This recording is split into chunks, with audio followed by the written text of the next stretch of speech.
Hello everybody, Zanafar here, and today, let's do a review of the final episode of Ultraman Decker, episode 25. If you like this video, don't forget to drop a like for this video, and don't forget to subscribe and hit that notification bell. So let's get into it. Let's talk about the characters. Let's talk about Kanada, Asumi. He was fantastic in this episode. I really loved the scene where he basically reveals his identity being Ultraman Decker to his captain and vice captain. It was just a really nice scene and I really enjoyed it. Basically, I liked his other scene where, everybody got captured by the Spiel. He was talking to the Spiel mother and he basically gave his speech. It was really well done and I really loved it. So, Kanada was actually really good in this episode. Especially his acting was really good in this episode. Now let's talk about Ruman. Ruman was really good in this episode. And he got promoted in this episode as the deputy captain. It's just a really nice scene and I really like the fact Ruman is now the deputy captain. Now let's talk about Ichika.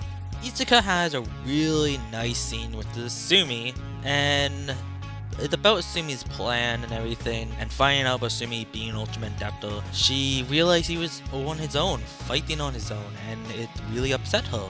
And Asumi comforted her, saying he was not fighting on his own. He knew he was fighting with his friends, and it was just a beautiful scene with everybody. Now let's talk about the captain. I really liked how the captain in this episode was so stern about Shimi's plan, and he knows he could die in this mission, and it was just a really touching scene seeing how woody he is.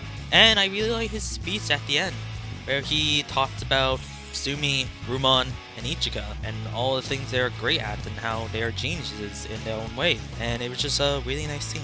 The rest of the characters, Vice Captain don't really do too much in this episode. She's mostly just with the captain. It was cool to see Hanjiro pirate Tail Phaser again. That was nice to see. Well, with Kango, well, he does give Decker his powers back. So, the characters for this episode are honestly pretty good. Really good acting for all the characters in this episode, and I just really enjoyed the characters for this episode. Now let's talk about the effects. So, the effects, there's nothing really new with the effects. I already said everything about Spiel Mother's swords in my last review. So yeah, it's a beautiful kaiju. I love how she looks. And that's really it. The Practical City effects look beautiful as always. I was kind of hoping Decker would get a finalized form, kind of like how Trigger got, Trigger Truth. He was getting affected by a Spiel. He might get like a Spiel form, but that did not happen. It does glow. Would you count that as a glitter form? My criticisms. Now my criticism is when Asumi tells the captain, vice captain about him being Decker, I was always under the impression they knew because they cutted for him. No, they sat a prize, at least with the vice captain. Like, he literally transformed in front of you. How do you not know? And why did you cut it for him?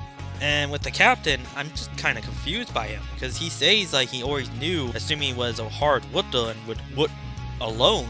But did that mean he knew he was Decker or just what? I was just a bit confused by that scene, but it was still a very nice scene. But that is it with my criticisms. Now let's move on to what did I like about this episode. I really liked the scene with Asumi's plan and the reveal of him being Ultraman Decker. Yes, it's also in my criticism because I was confused with the shot of Spletchens, but still, it's a really well done scene. It had great acting, and I just really liked it, and I was really interested. Another scene I really liked it was, well, when everybody got captured by the Spiel, and Asumi gave that great speech. I really enjoyed that. That was awesome, and really good. I thought this scene was really nice, but also kind of sad. With Kanada looking at the ghost of Agam with his beloved, I thought it was just really sweet, but kind of sad. It was a good scene. But I do want to say it did give me some Rise of Skywalker vibes. I thought maybe Kanada might change his last name. So, what is my final thoughts for episode 25 of Ultraman Decker? This episode is pretty good. Got great acting, great action. I was really entertained all the way through this episode. The ending for the series is kind of a basic Ultraman ending, but not a bad ending. So this episode is good. This is it. No more Ultraman Decker. This is the final episode, and eventually episode review for for Ultraman Decker. It's been a fun journey, and I have to say thank you everybody for watching these episode reviews. It was fun, and I really enjoyed it. Stay tuned for the Ultraman Decker review for the whole show. Also, don't forget to tell me what you think of this episode. Also, I want to know, what is your favorite episode of Ultraman Decker? Don't forget to leave a like and subscribe. Zanafar is out.